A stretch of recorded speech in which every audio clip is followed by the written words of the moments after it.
What's the funniest story y'all have that came out of the shooting for this movie? Because I understand there's a documentary that's been made. Can you tell us a little bit about that? Well, yeah, I thought if we make a documentary, because people say, what is it like to direct a movie and be in it? And it's pretty unusual, and especially in an action film. And I wanted to do it because I didn't know how many films I have left in me or whatever will happen. So this one here is a documentary, which I'm really proud of, and it's shot in a very crude fashion, kind of the way I wanted it to be, like it wasn't manicured, thought out. And we would catch what it's like to actually make an action film and all the craziness that goes along with it and the injuries and one thing after another. And what kept going on is the constant visits to the hospital until you know all the doctors and nurses by, hey, good to see you again, Marge. Well, hi, Linda, great.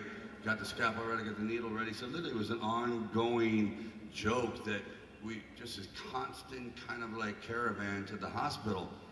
And in the film, the documentary, Harry, of course, is one of the stars of the documentary. Thank you very much. He sat through about 125-degree heat. Remember that building? It was unbelievable. I believe you had me watching your dogs for a bit of true. time on set. It wasn't a very big dog, but he did it anyway, thank you. It was great. But he did, he persevered, and he saw how the whole creative process goes down.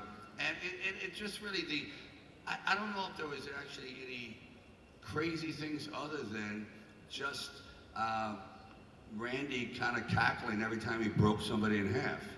That's kind of like the real humor. He enjoyed this really tremendously, really. Every stuntman was so afraid of him after a while. Don't touch me, don't touch me.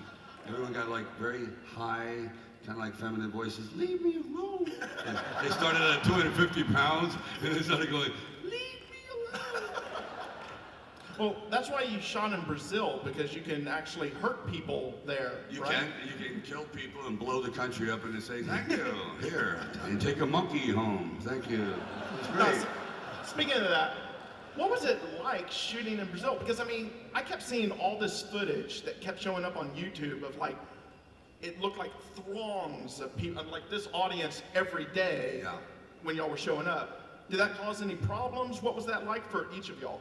Yeah, one time we had, for a scene we shot in town where Steve pulls up with all these huge MMA fighters that are playing Brazilian soldiers, or the island of Belina soldiers. We had 70 bodyguards, 7-0, to just keep the people back because the areas are so dangerous that on the way through the set, you would see carjackings, robberies. It was a rough joint. I mean, half the crew that worked for us at Moonlight as basically, heavy-duty cops that, they show up and on the t-shirts a skull and crossbone with a bleeding dagger. That's their insignia. Like, imagine an LA cop having a skull and crossbone. But that's what they did, and it was hardcore. Brazil's a really fascinating place.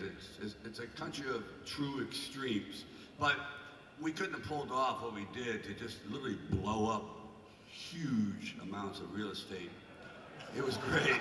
I loved it. It's like, everyone bring their Wheaties and hot dogs. We're having a party today. We're gonna barbecue this entire village. And they're gonna love it.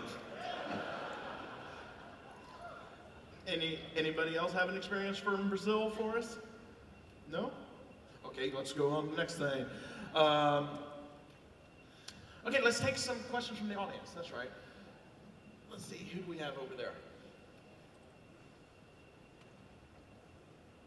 Hi, I have a comment for Randy and a question for Dolph. Randy, James Toney's been talking a lot of stuff about ground game and wrestlers in general. I just want to say, I hope you take them down, knock them out, and good luck. We will do that. All right, good. And Dolph, I just wanted to know if you had a Drago Balboa rematch in the movie. Well, there's like a confrontation because Sly plays my boss, well, he was my boss in the movie. He plays it on film as well, and my character is a bit edgy. He's seen too many battles, a little too bloodthirsty, and a little too extreme. And Sly decides to get rid of me, which I don't really appreciate too much. So I get a little bit mad, and well, one thing leads to another, and it kind of has an interesting twist. Oh, yeah. Our relationship, right? So it's that was what I liked I a lot had about to the script. chill him out. Forcefully. Thanks, guys. Thanks, man. Okay, next question. This is for Stallone. When you weren't filming, were there any arm wrestling matches or any competition going on between the actors? Oh, well. Let me put it this way. I beat my hairdresser, the makeup man, and my 3-year-old. No, I'm kind of like, let me tell you the truth. I hate that sport because I'm so bad at it. I mean, Jesus Christ, that's a sport where you're going to just get your hands smashed to the table. So I said, after that movie, I sort of retired. But you know what? Now that you brought it up, I think, come on.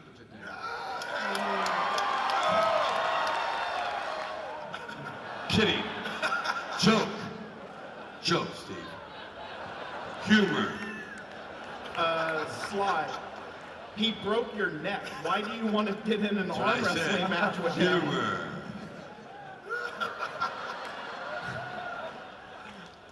You're not really holding a grudge. Hell with this bullshit.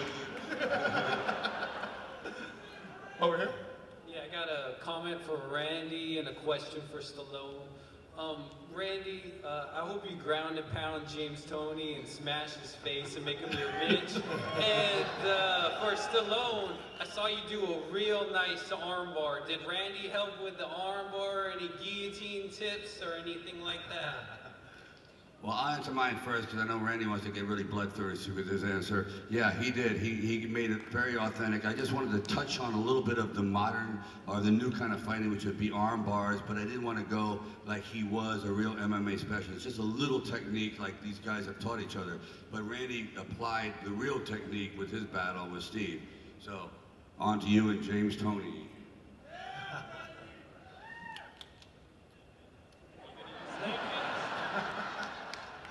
He's kind of shy. You and James Toney. James does all the talking. It doesn't matter. I don't need to say anything. None of that matters. On fight night, on the day, he's still the one that's got to walk up in that cage.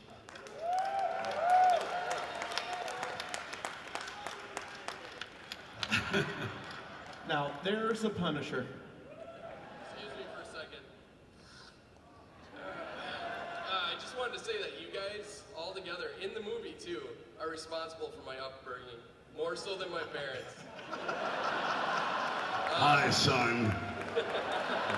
I love ya.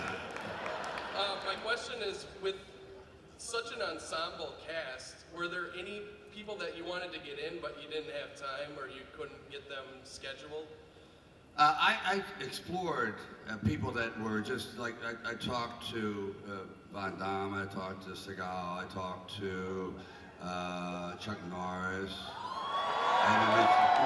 And you know, there's availabilities and there's other things, extenuating circumstances like insanity that prevents things like that from happening. But other than that, you know, I reach out, I try.